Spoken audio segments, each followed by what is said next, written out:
President Ingrida, you can start now.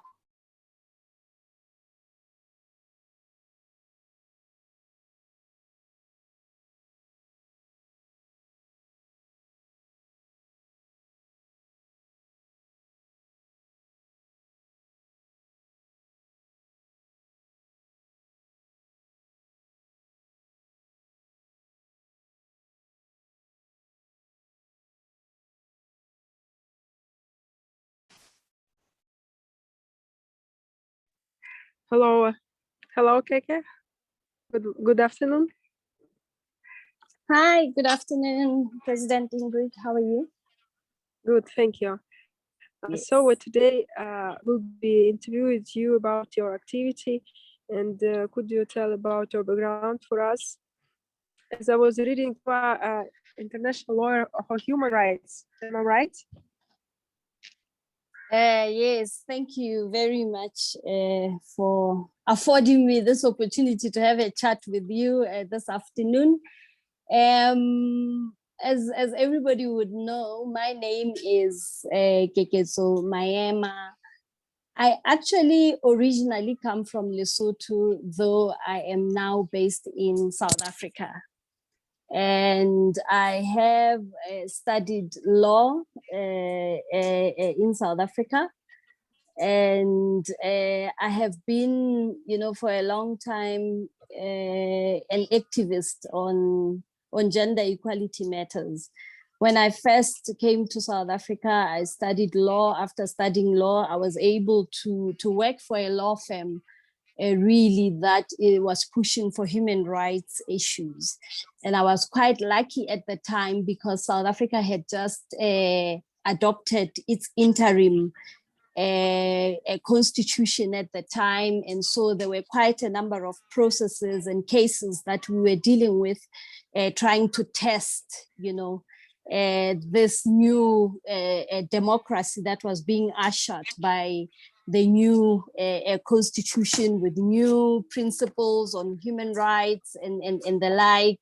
And so that was my, first engagement with the law, as it were, having obviously studied it, and now I was able to actually test and do quite a number of processes.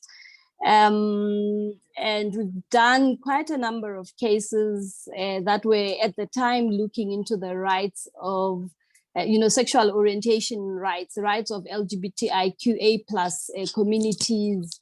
And so there are quite a number of cases that I was involved in as part of that process.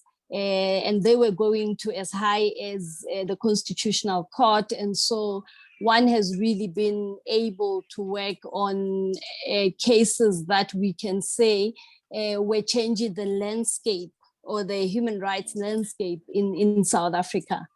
And from there, I then moved from that particular law firm that I was with, and I joined one of the constitutional bodies here in South Africa. Our constitution has got specific bodies that has been put in place to ensure that they support democracy.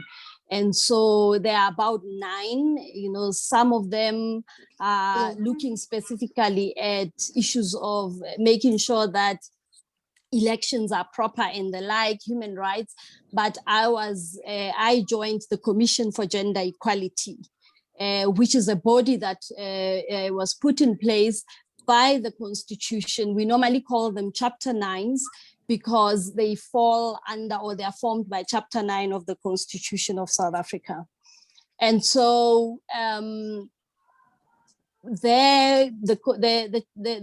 Commission for Gender Equality was specifically dealing with ensuring that we promote and we protect gender equality. And so one has been able to do a lot of work that is monitoring government, for starters, to see if we are putting in place measures that are required by some of our international laws and international conventions and treaties that we are party to as South Africa.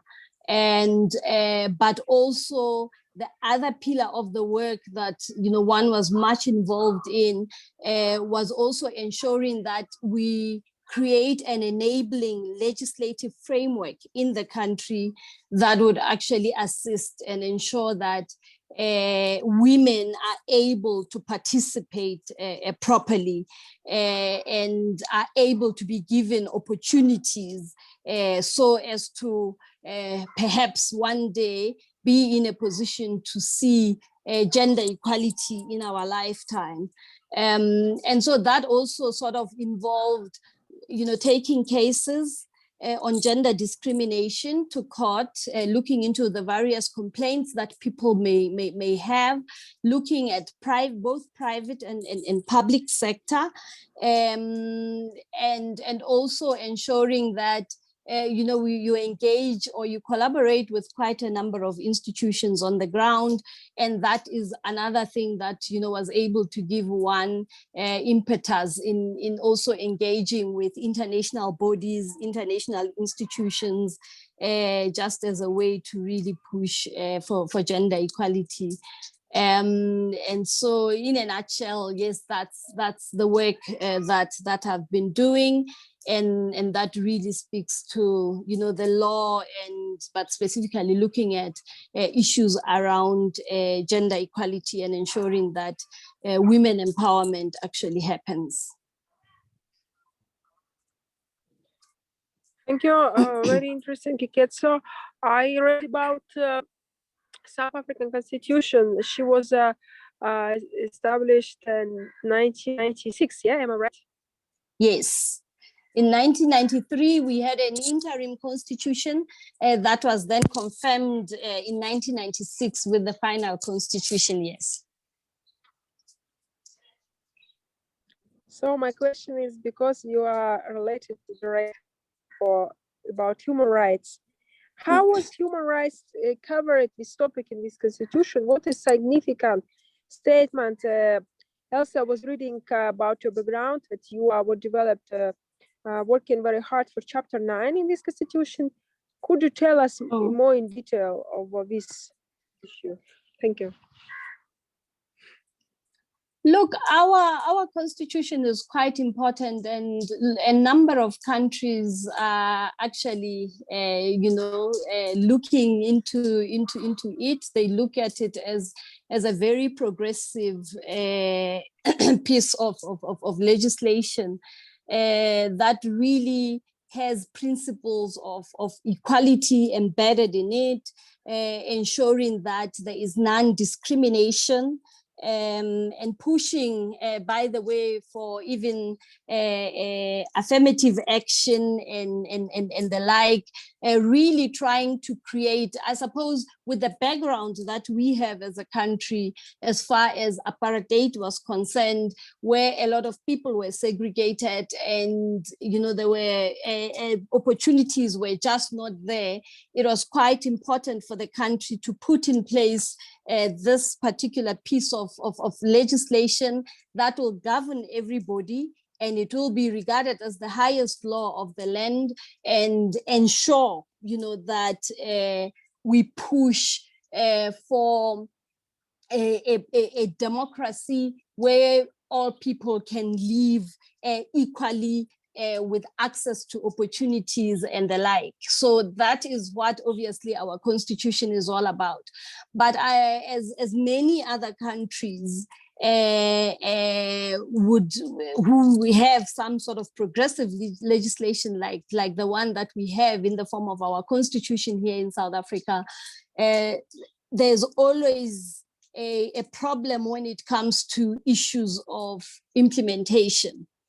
And so in as much as the constitution is in place, and it has actually put specific principles that we should all be adhering to, gender transformation very high up in that particular agenda, we still, see our society that is unequal. There are quite a number of issues that we're working hard on as a country to ensure that women empowerment happens. We are dealing with issues of high gender-based violence in the country. There are things that we are doing good. For instance, I mean, in as much as our percentages, for instance, for women in leadership position has regressed a little bit, and now Rwanda has overtaken us. But we were one of those countries when it came to issues of transformation and ensuring that women are around the table when it comes to decision making and the like. Those kind of things are the things that have been opened up by our own constitution. However, there's still a lot of work that needs to be done for us to actually ensure that equality happens in our lifetime, that women are able to get enough opportunities. And this is why whenever we engage even in this platform, I always indicate that for us, or for me, probably as a person with a legal background, it is always important that we ensure that there is legislative framework that is in place, so that we ensure that we use that legislative framework to push for proper implementation and hopefully ensure that we get the kind of communities and countries we would want to see when it comes to issues around gender equality and women empowerment as a whole. Okay, it's very, very important. So starting be closer to your story, how did you hear about WWLC?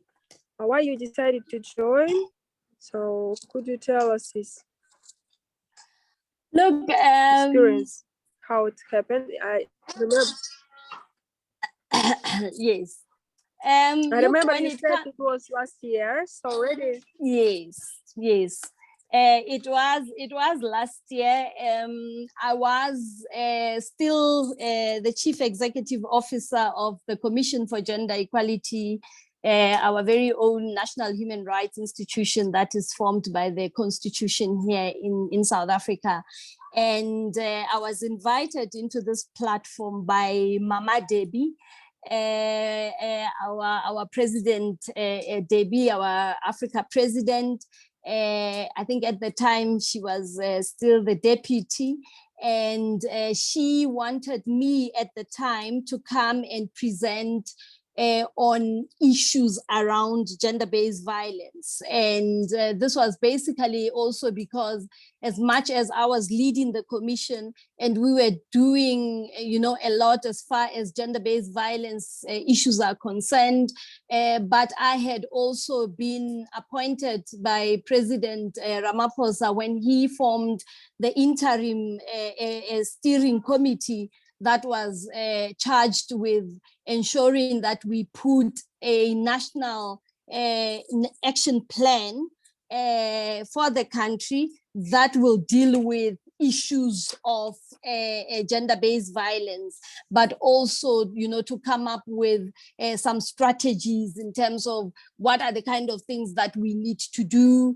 and come up with a structure that will ensure that that particular plan or that particular national strategic plan on gender-based violence and femicide that we would put in place has got a body that will ensure its implementation. Because as I had indicated, a lot of our problems, and in many of the countries, I know that there are some countries that are still struggling when it comes to ensuring that they put proper legislative framework in place, that the framework that will allow, women to be able to participate, but in other places, we struggle with implementation. And so it was quite important that in as much as we put that NSP in place on gender-based violence, but we also come up with a body that will ensure that it's properly monitored and it does the work that needs to be done. So last year,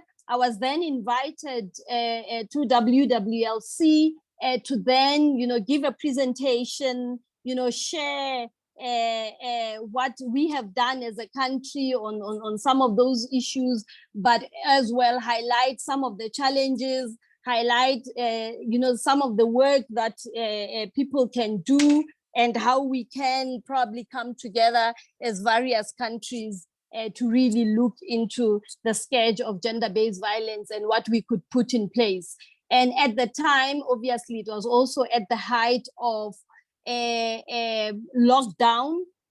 A lot of countries had just gotten into lockdown, and this lockdown had just opened our eyes. We've always known, I think, in South Africa and even elsewhere, really, that there are inequalities. But I think lockdown really put those inequalities that are there on the table and really highlighted that. So that's how I got to be part of WWLC. Thank you. It's very interesting, Keke. How's the situation now with a pandemic in South Africa? Does people started to do vaccination? What do you think about this all lesson from all the world, especially for African countries now? How it will be affected for future living for people? Vaccination, you said? Sorry, did you say vaccination? Yes, I just asked how is pure. Yeah, I mentioned vaccination just to know, is it in South Africa started people to vaccinate, or we're still COVID cases and just keep it like by, following statistic? How situation now? Yeah, look, vaccination has started in the country, and obviously, like any other country, the most important people that we are looking at are the frontliners. The people that will be able to assist, and so that's where we are at in terms of ensuring that everybody is able to get the kind of vaccination that is needed, with the view then that we will then look into all the various categories of people that will then get into vaccination. But I do think that it is an important process that we should also, even in WWLC, looking into, because we know that, especially when it comes to categories and the like I've already highlighted, I think we know that there's a lot of inequalities that is out there. Women suffer, and so as we are fighting the transformative agenda in our various countries, I think it's quite important that we ensure that women are on the table. Women must be on the table for various reasons. Firstly, from gender equality perspective, we always push for ensuring that women are consulted when it comes to decision making.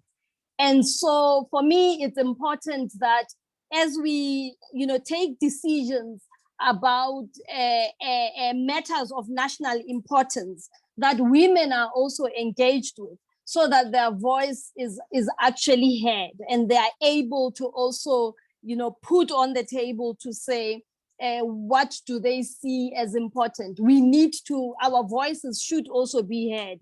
So that's the one issue that I think it's of importance, that I think a lot of countries should be looking into, because our journey for gender equality is a transformation agenda journey, a journey where we want women empowerment to happen, a journey where we want women to be able to access opportunities. And so when it also comes to after the issue of decision making and ensuring that their voice is heard on some of the national and issues of national importance like vaccination and the like, there's also obviously an issue around the transformation agenda that speaks to ensuring that opportunities are there. And we've seen, even with COVID, how, there have been business opportunities that have been there. Despite a lot of corruption and all those things that have happened, there have been business opportunities. And for me, it was also important that as we put, processes in place and measures in place, we also ensure that women's businesses are able, to also access. For instance, here in South Africa, one of the things that the president has put out there is to say a lot of work and a lot of, changes. A lot of work that is being done or activities that are being done in the country. We must ensure that 40% of the budget goes to women-owned businesses. And so for me, it's quite important that even as we look into issues around vaccinations. Just a second, because there's someone using microphone. Can we ask Judith to switch off microphone, because it's very noisy for us to listen. Will make a problem for our listeners. So we need to ask our administration to switch off the phone. Judith Mwila. President Judith, please mute your mic. Yes. Please mute your mic. Okay. Yes. Yes. So like I was saying, that the second important thing, other than making sure that women take decisions, it's also important that our women-owned businesses are able to access business opportunities that are there. So it's going to be important, for instance, that as we roll out vaccinations and all the other things, because I don't want us to just look into vaccinations, because there are quite a number of big projects that various countries are running. Here in South Africa, for instance, we have huge budgets for infrastructure processes. And I'm sure all of you have seen, as President Rebecca takes us through, issues around infrastructure and we have various presentations. It's quite important that a lot of women-based businesses are able to also, access some of the opportunities that gets presented out there. So I would think, for me, those are the most important things that we will be looking into. And I don't want to leave legislation creating enabling legislation behind, because, for instance, in as much as we here in South Africa, the president has now said we must go for 40%. Previously, it was 30%. And when we did some assessments, we could see that only a fracture of some of these expenditures were going to women-owned businesses. And so it's important that as we put these percentages, we also put in place some legislation in place that will ensure that we push for implementation, because we really want women businesses to be able to get recognized and get opportunities, because women are able. We have seen even in this platform quite a number of, I was marveled the other day when we were presenting in the Dubai conference, in the Africa Investment Conference, how women out there have, proposals, are doing a marvelous work, a lot of work, and a work that needs support, a work that needs a proper and an enabling environment to be opened up. And so this is why even here at home, we are now looking into, National Treasury is now also looking into coming up with a procurement bill. The procurement bill that will actually assist us in ensuring that women-owned businesses are able to access the slices of the pie that is on the table on some of the work that needs to be done. And by the way, as we are doing that procurement process or bill process, we have been, learning from countries like Kenya, because countries like Kenya, for instance, have been sort of ahead in ensuring that they enforce implementation of that. I have a question for you about your leadership. What are you doing actually to grow and to be sure to continue develop yourself as a leader? What is your steps for future and an example for us? Yeah, look, I think I always say that you can never stop to learn. You can never stop to grow. And so as a leader, for me, it's always important that I still learn, I still network, and part of what I try and do as much as possible is to really engage with various women, across the globe. Which is why I think even platforms like WWLC are important, because this is a platform where we learn and we are able to share and see what other countries are doing, so that we are able to then follow through and follow suit, and that will then assist us in helping ensuring that in our own jurisdiction we are able to persuade our government to ensure that they follow through on some of the great learnings that are out there. So a lot of times I always, where there are opportunities, for instance, I always allow myself, there are some students, for instance, at Stellenbosch that are doing some coaching processes, in as much as one also does coaching and assisting, but I also put myself under them, because there are new things that these youngsters are able to put in place. There are new things that the engagements that we have with them will always ensure that one grows and also develops. So that's really the basic thing that I always do. I've placed myself at the disposal of some students, for instance, at Stellenbosch, as I'm saying. They are doing some coaching courses, and then I engage there, because I think our youth, as you would have seen even with our own youth programs, there are quite a number of things that us old dogs, as I would like to put it, still needs to learn.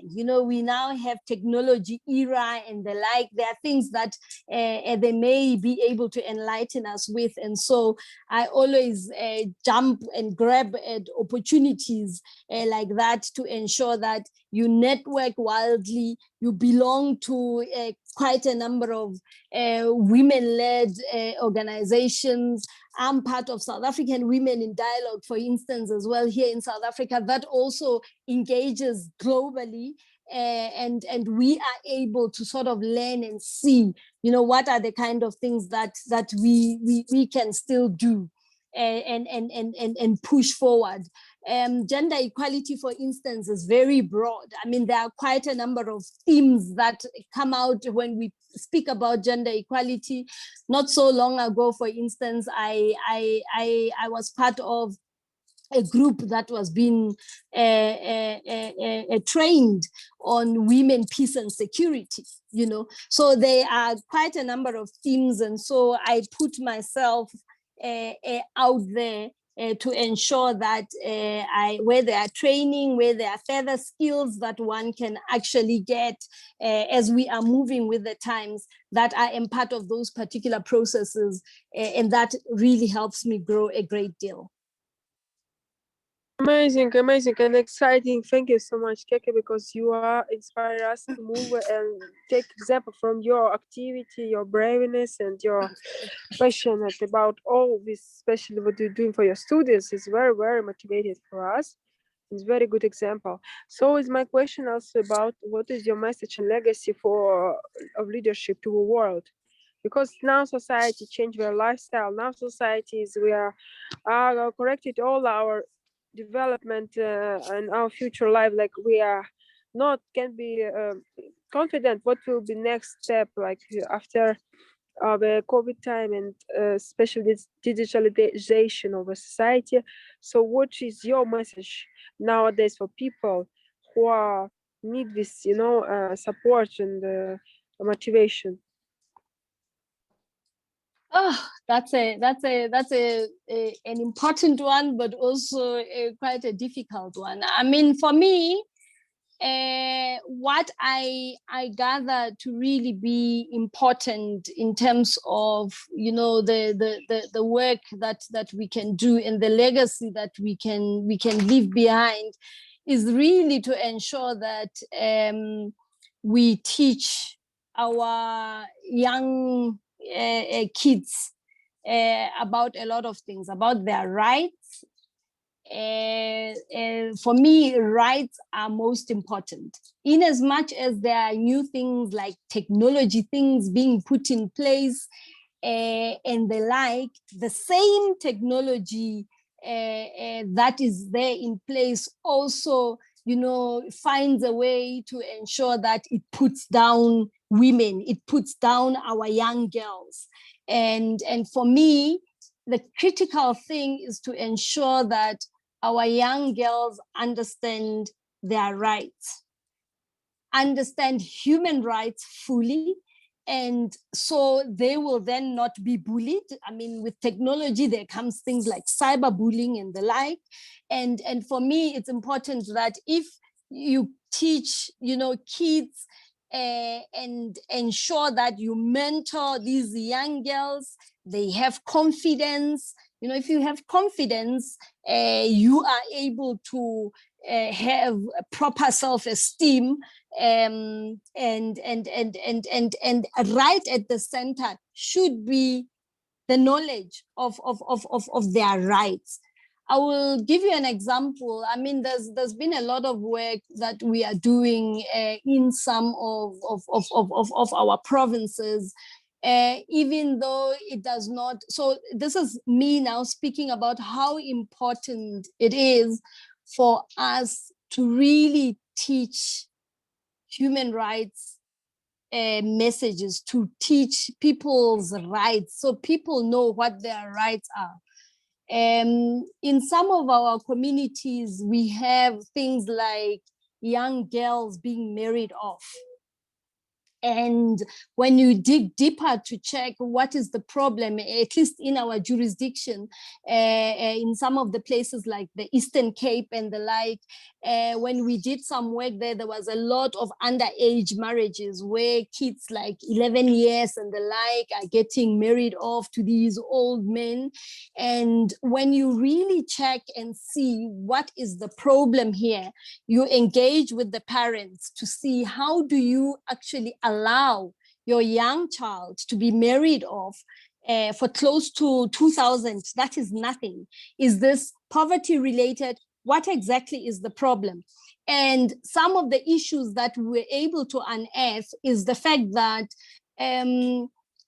adults, the minute they see a young girl, you grow some breasts and you menstruate, you start standing with boys by the streets, then they tell themselves that, no, we are poverty stricken. There's no way that we are going to get another child. Now that she's now menstruating, she's now of age, no matter that the child is still at school going age, let's rather marry her off so that we ensure that we don't find ourselves bringing in some illegitimate child or a child out of wedlock.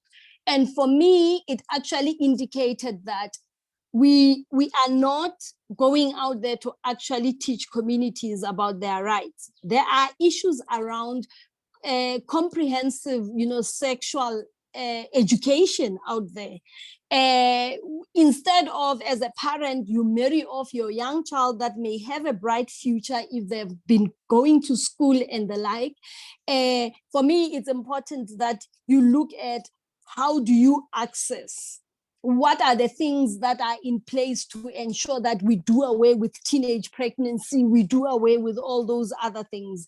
And for me, it then shows that in as much as we think that people are aware of what their rights are aware of what are the kind of things that are in place in our countries, it seems that we are really, not really getting to where we need to get to.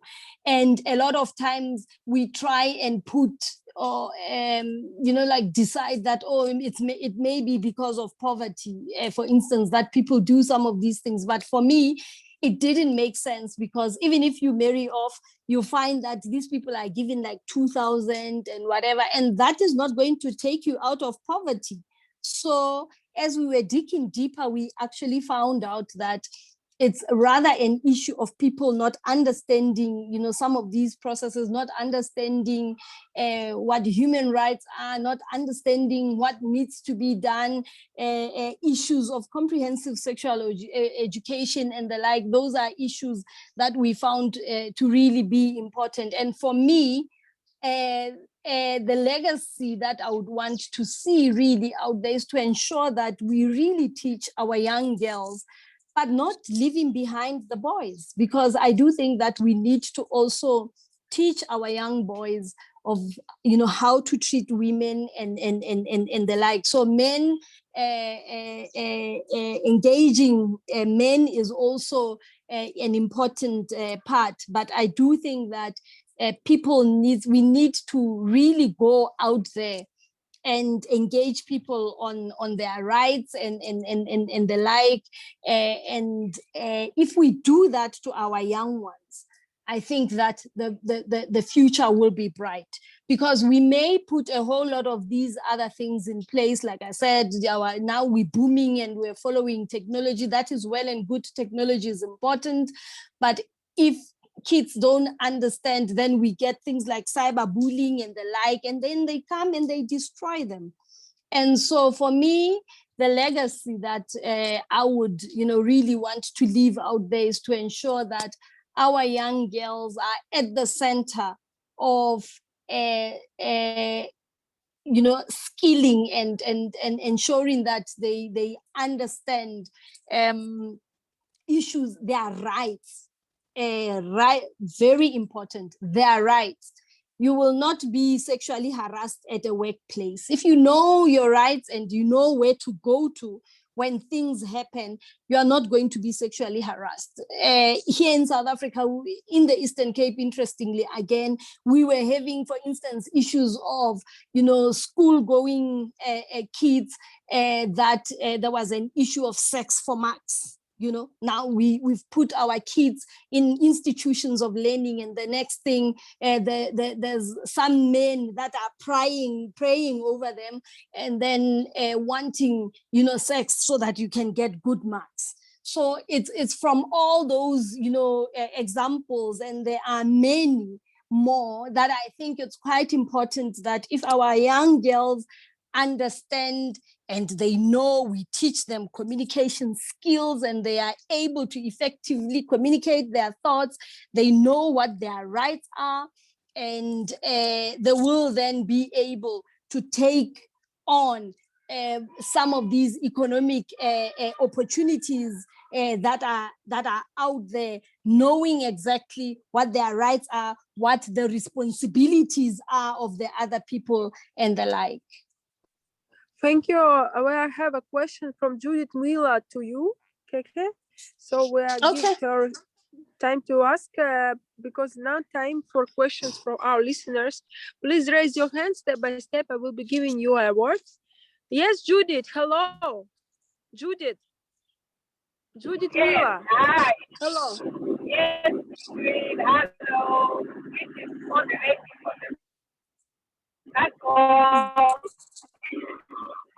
Just been following what the students is saying about the growth, and I just want to add something here.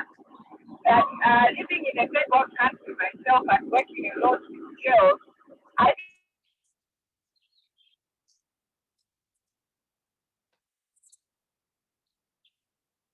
I think we have disconnection. I think we've lost her. Yeah, she's in driving or in the road. Yeah. I would like to I ask also Jerusha. addressing them. Can you hear me? Yeah, to address You, some of the challenges that President Keketso has raised. I think that we need role models who are women who are successful to be in contact with our young girls constantly. As we are mentoring them, they need to see that it can happen to them. What happened to another woman? They can say, oh, so Auntie Judith became this and that. I can also become that. But there has to be a connect between us. Because sometimes we ourselves, we have been girls before, and we have gone through the challenges that they are facing. And the fact that we survive does not mean they may survive. They live in a different terrain. And the things that are happening now, the world is too fast, it's too expensive. The girls need to live by, they want to get smartphones. And I want to say, President Keketso, that they're offering a lot of money to the young girls.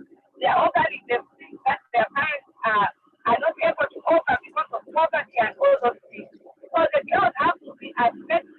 They have to stand their ground and say, I don't need your smartphone, but I need my education, so that they can achieve and they can, pursue a certain line of life, a career. They want to be a doctor, and then this old man will come to them and say, if you have sex with me, I am going to make you pass your exam.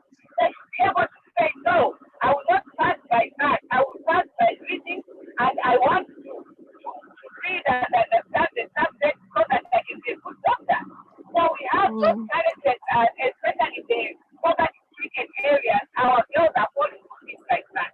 They need to have, we need to build their capacity, and we need to mentor them all the way. We shouldn't leave them at a certain point so that they can reach there and achieve their dreams. I really appreciate that perspective, and I think that's Africa. That's very nice. Thank you.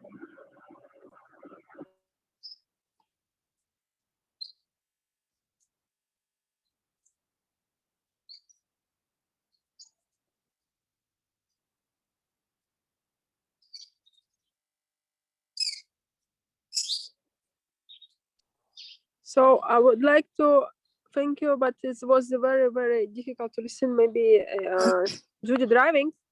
It's better when you talk is to have the good sound for us, because we need to hear you clear, especially questions for Keketso. So maybe Jerusha would like to ask something, because she's new member of our community. I would like to hear her voice. Jerusha Hilton. Hello.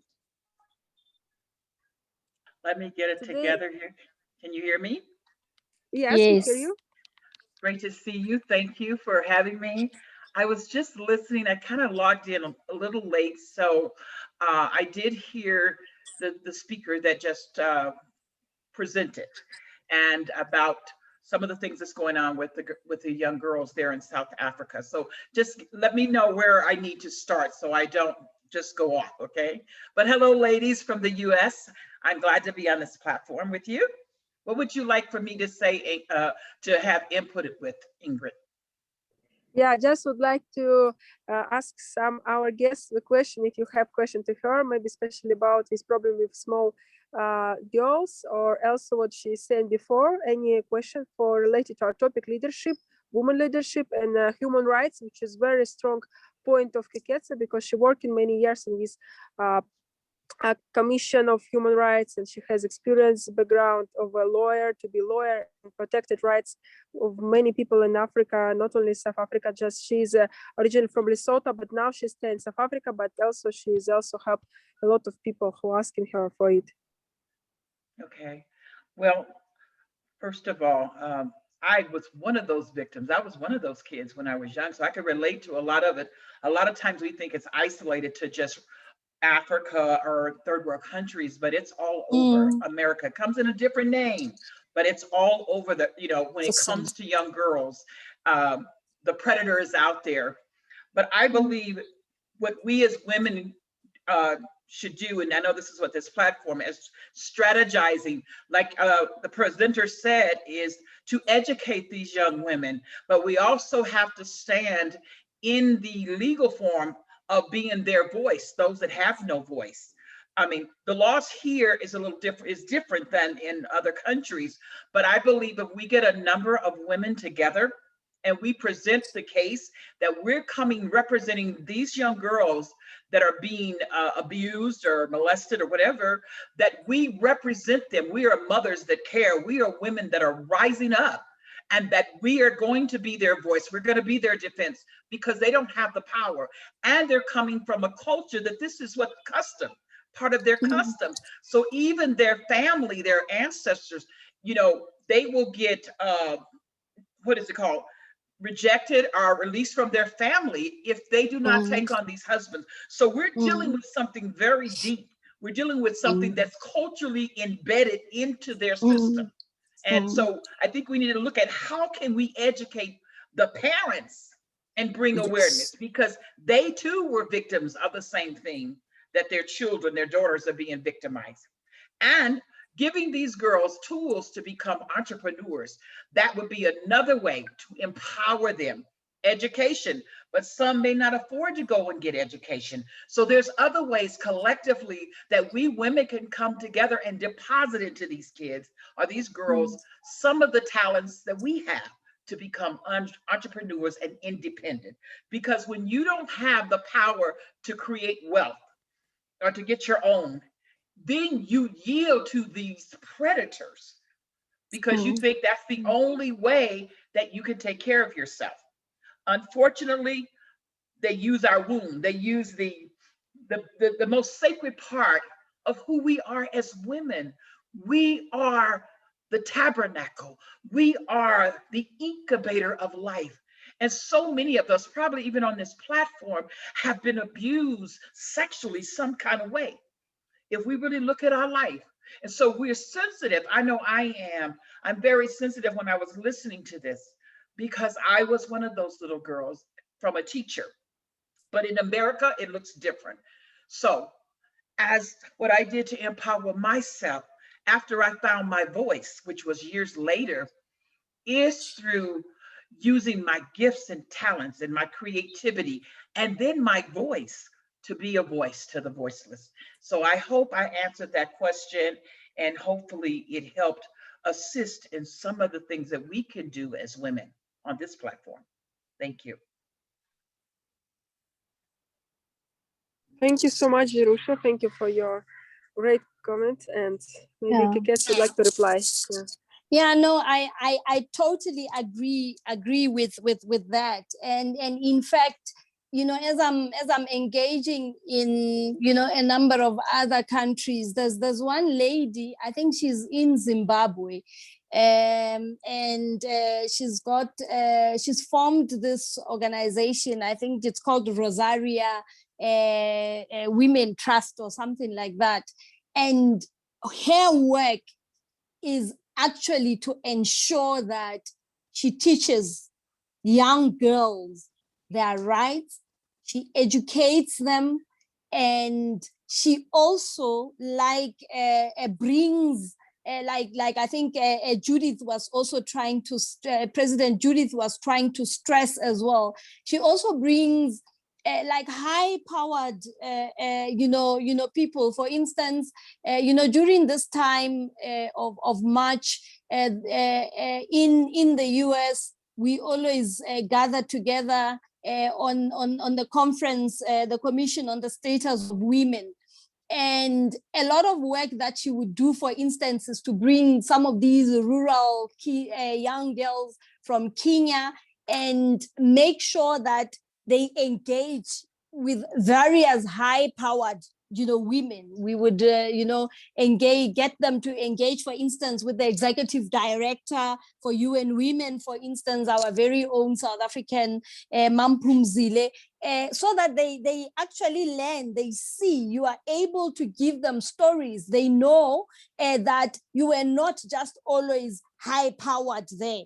there's a particular route that we've all gone through, like Jerusha is actually highlighting, and it becomes quite important, you know, to also have those kinds of engagements so that we are able, as she's saying, to give them, you know, the tools to share even our own experiences, to say, you know, this is what happens to us, this is how we deal with specific issues and the like. So I totally agree with those two speakers as far as that is concerned.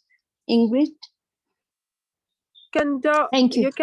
Yeah, thank you so much.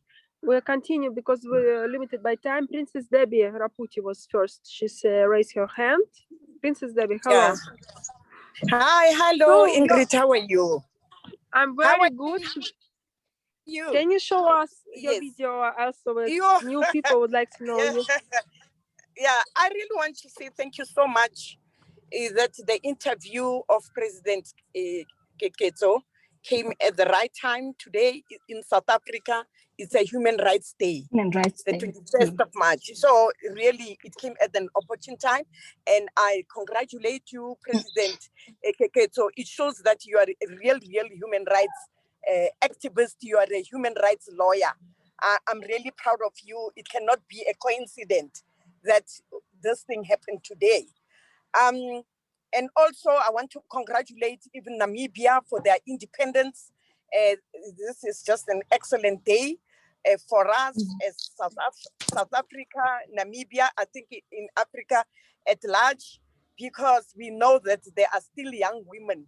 But I'm the gender activist because it's not only women that are being abused, even young boys and men are being abused. So we have to empower our children despite of their gender. But thank you so much, you know, for being part of us, so knowledgeable when you ran that institution with, you know, with distinction. I'm really proud that you are part of us, and you are going also to teach the women here in Africa about their rights, not even women, even men, because men, they are abusing these powers, thinking that they are doing the right thing. And congratulating even Tanzania for the first time having a woman president. I think really this month, it's been a very incredible month for us. We congratulate everyone, and we also launched the World Women Leading Change Hub, the investment forum. I think much needs to be celebrated. The lawyer, the advocate of human rights, she is also addressing us. Aluta continua. Love you. Thank you so much, Princess Debbie. I also will have next Chevitsa Benita Bakuva. She would like to ask Keketso next question. Afternoon, ladies. Please speak louder a little bit. Louder. Pardon? Louder. A bit louder, yeah. And if you can show yourself, we would like to represent each other. If you can switch on video, it will be great for us to see your beautiful eyes. Okay, let me try. Okay. Hi. Beautiful Okay, smile. hi, my name is, thank you. My name is Kwetsa. I'm in the Eastern Cape. Can you hear me? Yes. Okay, I'm in the Eastern Cape, which is one of the areas that are having a lot of trouble, especially with young girls being married off young. I will say I'm blessed to be in this platform because I've recently joined WWLC through Mem Olive, because I shared a model with her that I think with me attending these meetings, I would like to share with WWLC as well when they permit.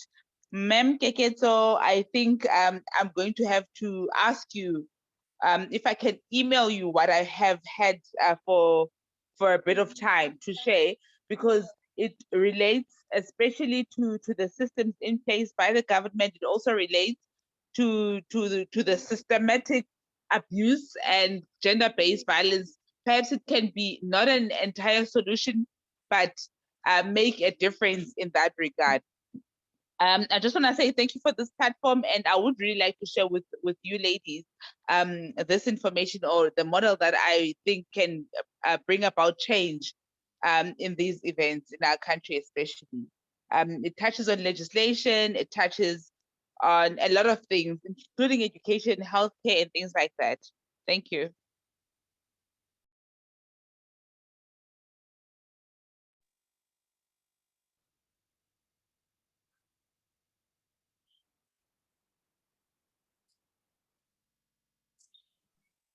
Can you hear me?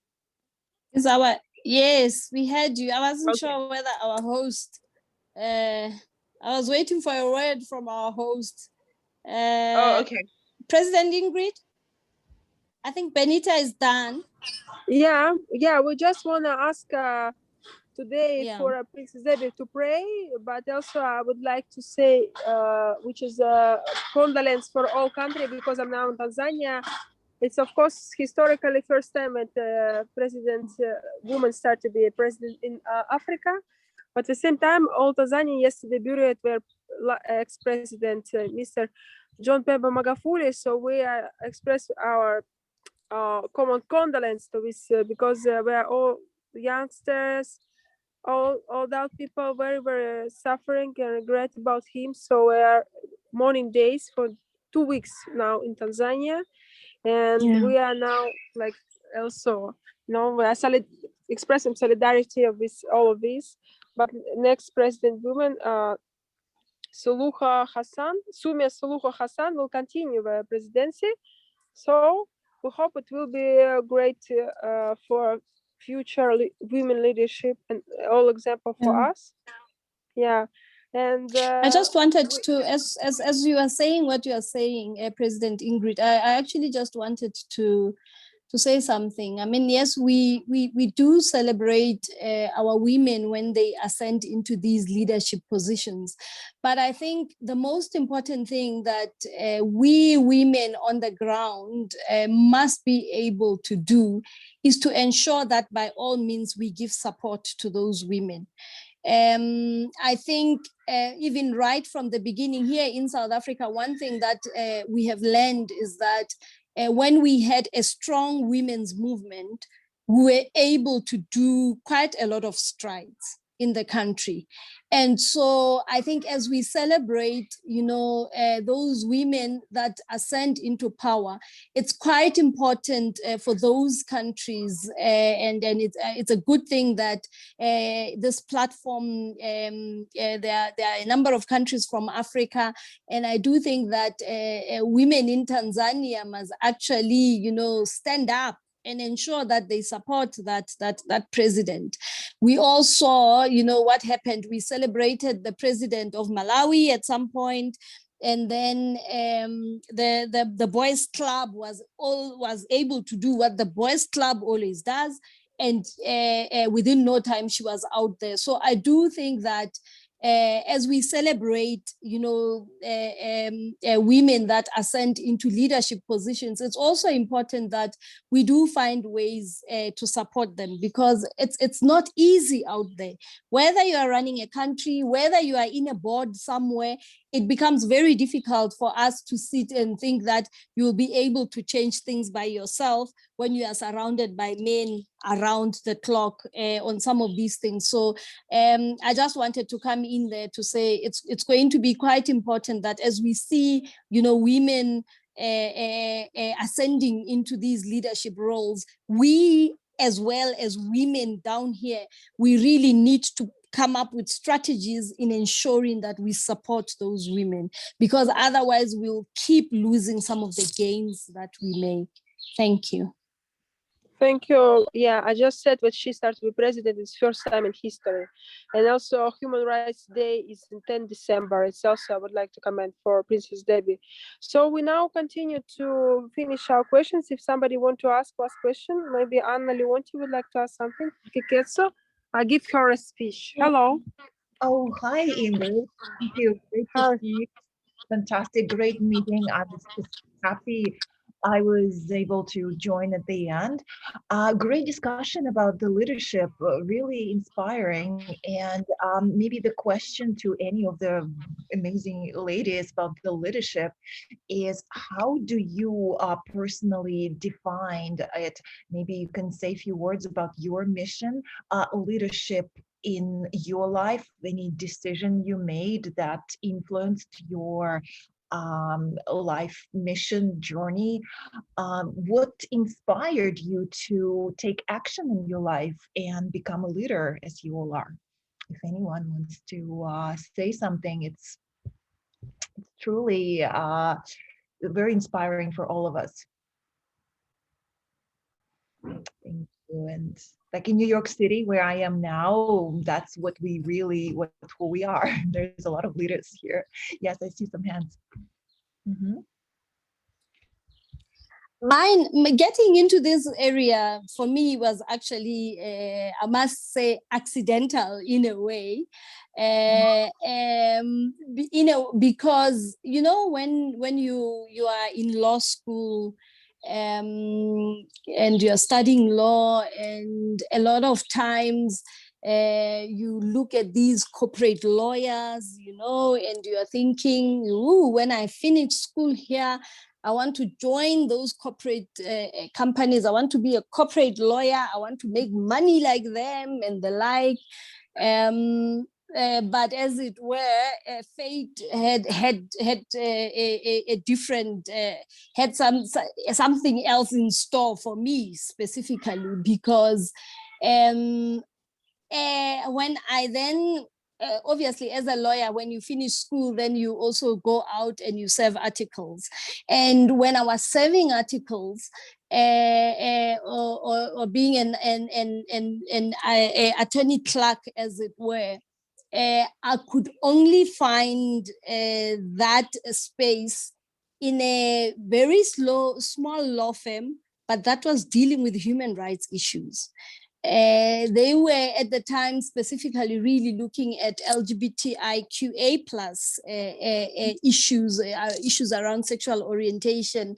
And so in as much as, there were other broader things that we were doing in the law firm as far as the law is concerned, like your labor law, family law, and the like.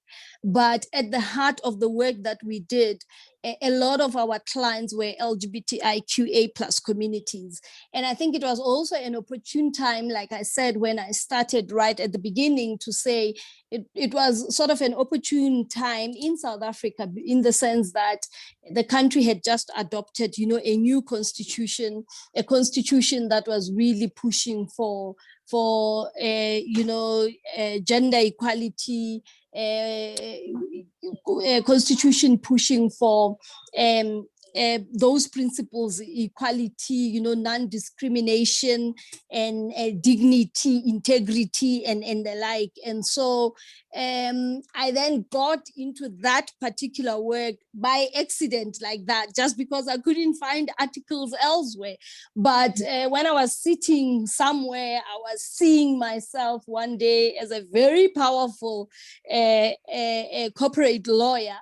And it happened in a different way. And that work, I found that work to really be interesting at the time. I loved the work. And so I was then engulfed really into the human rights space, and really pushing and ensuring that we create equal opportunities for everyone. So for me, that's how I ended up here. I never sat somewhere and thought, "Ooh, I'm inspired by 1, 2, and 3." But as it were, it was an accident, but it was a great accident because I love the work that we do. I think it's important, the work that we do as far as gender equality and women empowerment is concerned. So, yeah. Thank you so much. Thank you so much. We are limited by time, but I see so many applause to you, Keketso, for your answer and for your words. We have a question from Mankole Takisi. Hello, Mankole. Could you switch on video, please, and show us yourself and ask your questions? We are fast because we are run of time. Mankole Takisi. Hello. Oh, very nice hat. Very nice. Welcome to the kingdom in the sky.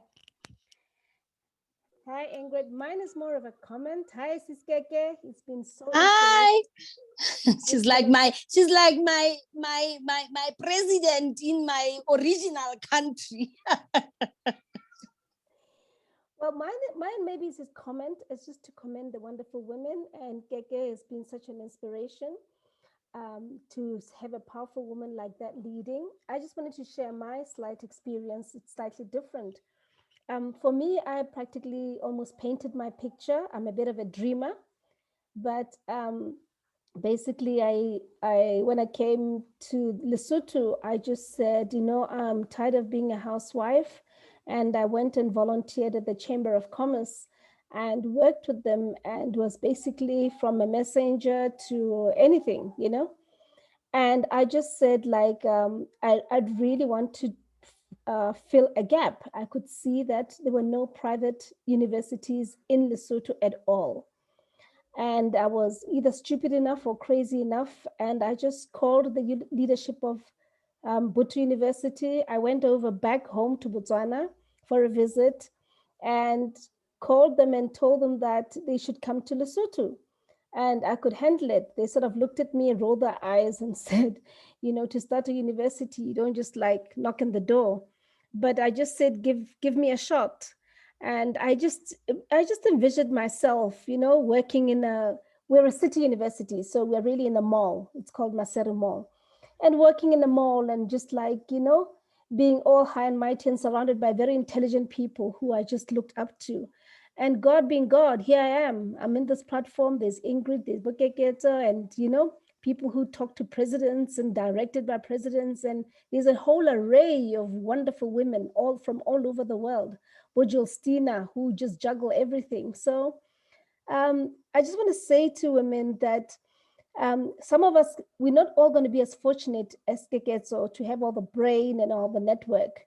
But when you have it in you, when there's a drop in you to take a step and you have such a supportive forum, hey girl, go for the sky. Thank you. Thank you, Mankole. Very inspirative speech. I would like to ask Princess Debbie to pray for us because we are finished our conference today. As I see, Dr. Ayla may be busy because of launching this office in Dubai. We cannot see her today, but she with us by her soul and by her leadership. Or I can ask Nadya to follow after we are talking with Keketso. So today it was Keketso Maema, lawyer for human rights, representative from South Africa. Everyone hear me? Yes, we can. Yes, we can hear you. Princess Debbie? Princess Debbie? We can pray ourselves. I'm on the road, and then I think we can. Yeah, I'll take it. Heavenly Father, we just want to give all glory and thank you to you, Father, because you're a favor, because you said we are wonderfully and fearfully made for the Lord. Father, a complete display of your glory has been given unto us today, Lord. Father, help us support each of us, Lord, because very often women pull other women down. But we thank God, Father, for the family we have in WWLC. Father, continue to increase us. In the name of Jesus, bless each and everybody here, bless their families, and touch their jobs and promote them. Amen. Amen. Thank you so much, everyone. Amen. Global Shore, thank you. Asante sana. I hope Thank we have a you. great time. Thank you, Keketso Maema, for a wonderful answer, wonderful preparation to the interview. It's one of the best guests today for our conference. Take an example for her, how to prepare for your interview. Share was calling me before interview. She asked all questions which will be asked. But the most interesting questions, come usually from people, as you see, they stay indifferent to your speech, and they are motivated to ask you, it's very important when you touch their hearts and they come back to you, with some feedback, and you are affect on them, on their lives. So we can continue. Our next interview will be some interesting guests waiting soon. Maybe it will be from Tanzania, our newcomer Farida, Nasser Mohammed, but we are also, thank you, our Dr. Ayla. She's our leader. She has organized all this movement, WWLC, and Nadya for her administration help to organize this conference today. I wish you a great day to everyone, and please keep in touch with me, and any questions, come back and ask me. I'm available. My name is Ingrid Kim. I'm a journalist from Russia, but now I'm staying in Tanzania. I work as a social activist here and also involved in United Nations activity. Thank you so much, everyone. Have a great day. Yes. Bye. Can we play our international song? I recognize, yes, can I recognize President Rebecca, please? I just picked President Rebecca. Bye-bye, everyone. Bye, everyone. Bye. Is Ingrid, Nadya, it's good Nadya to know here? that you are now an African. Is Lesego in for our international song? Lesego or Nadia, please? Oh, Lesego is not in for the international song. Oh, okay, Nadia. I'm here with her. Let me take something from the All right. Yay. Thank you. Bye, ladies. It's okay. Bye.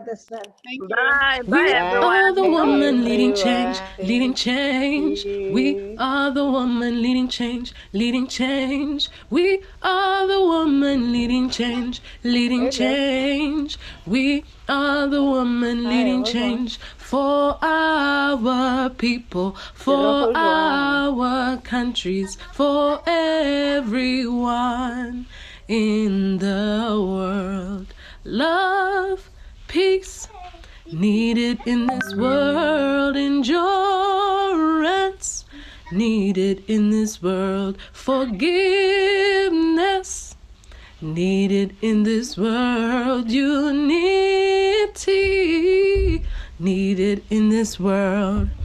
Yes, African woman leading change, Antarctican woman leading change. Yes, Asia woman leading change. Yes, Australia woman leading change. Yes, Europe woman leading change. Yes, North America. Yes, South America. Woman leading change. Kalirato fella. Kalirato fella. Woman leading change. Kalitabo fella. Kalitabo fella. Woman leading change. Gotando pella. Gotando pella. Woman leading change. Yes, Indonesia. Yes, Ayla. Yes, Ayla. Woman leading change. Yes, Indonesia. We thank you. World woman leading change.